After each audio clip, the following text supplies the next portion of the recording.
Hello, welcome back to the reading of the poem of the Man God, written by Maria Valtorta, Volume 2, Chapter 253, Part 2, Syntyche, the Greek Slave.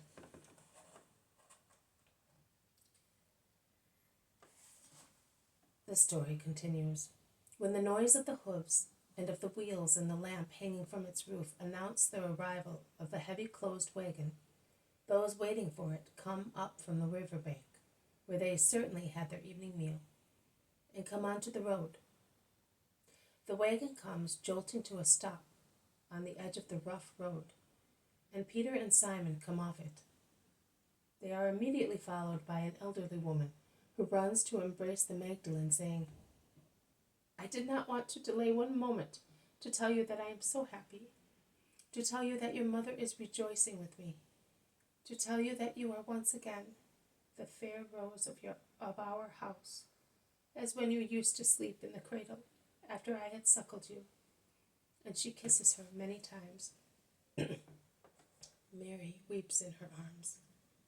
"Woman, I entrust this young woman to you, and I ask you to make the sacrifice of waiting here all night. Tomorrow you will be able to go to the first village on the consular road and wait there. We shall come by the third hour." Jesus says to the nurse, "Everything as you wish. May you be blessed. Just let me give Mary the clothes I brought her." And she climbs onto the wagon with the Most Holy Virgin, Martha, and Mary.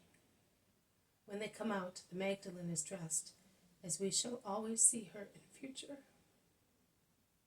A plain dress, a wide, thin linen cloth as a veil, and a mantle without any ornament. "You may go peacefully, Syntyche. We shall be coming tomorrow as well. Goodbye," says Jesus, greeting her, and he takes to the road again towards Caesarea. The seafront is crowded with people walking in the light of torches or lanterns carried by slaves, breathing the air coming from the sea, which is a relief to their lungs tired of the summer sultriness. The ones walking are mainly rich Romans. The Jews are closed in their houses and enjoying the fresh air on their terraces. The seafront looks like a very long parlor during visits.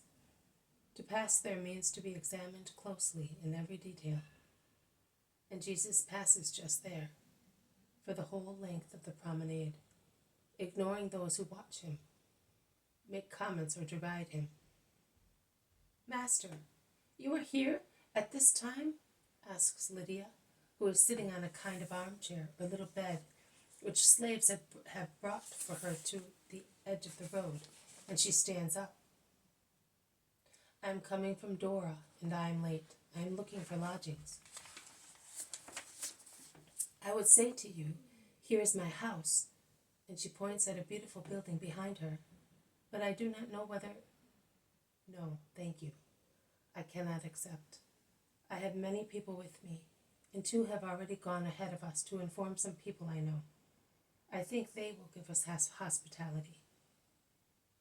Lydia's eyes rest also on the women and the disciples at whom Jesus pointed, and she immediately recognizes the Magdalene. "Mary? It's you? So it's true." Mary's eyes are like those of a surrounded gazelle. She is tortured, and she is justified, because Lydia is not the only one she has to face, as many more look at her. But she looks also at Jesus and plucks up courage again. "It is true." "So we have lost you." "No, you have found me.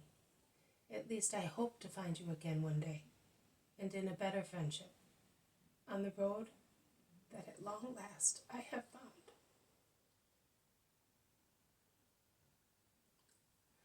"Please tell all those who know me.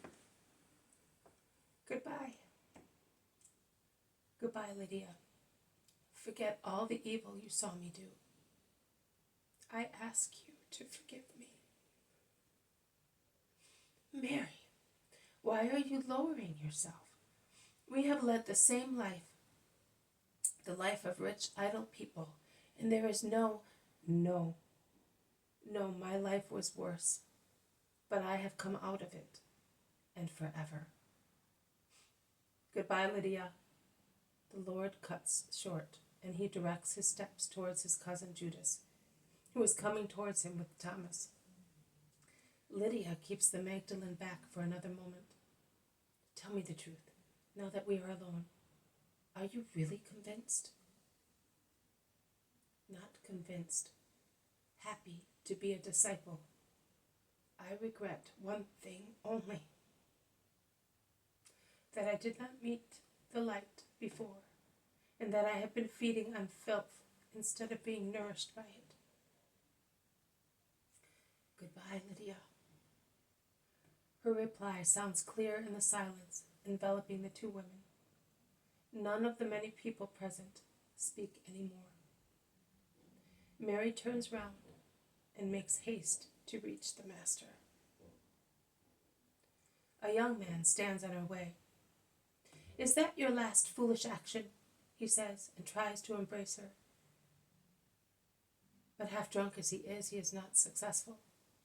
And Mary evades him, shouting, No, it is my only wise one. She reaches her companions, who are completely covered with their veils, such is their disgust to be seen by those vicious people. Mary, says Martha anxiously, did you suffer much? No, and he is right. I will never suffer again because of that. He is right. They all turn into a narrow, dark street and enter a large house, certainly a hotel, for the night.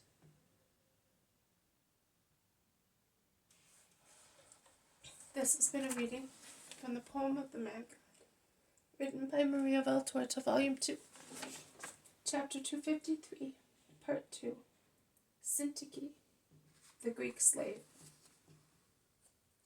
Thank you for listening. I will see you tomorrow. May God bless you, and may peace be with you.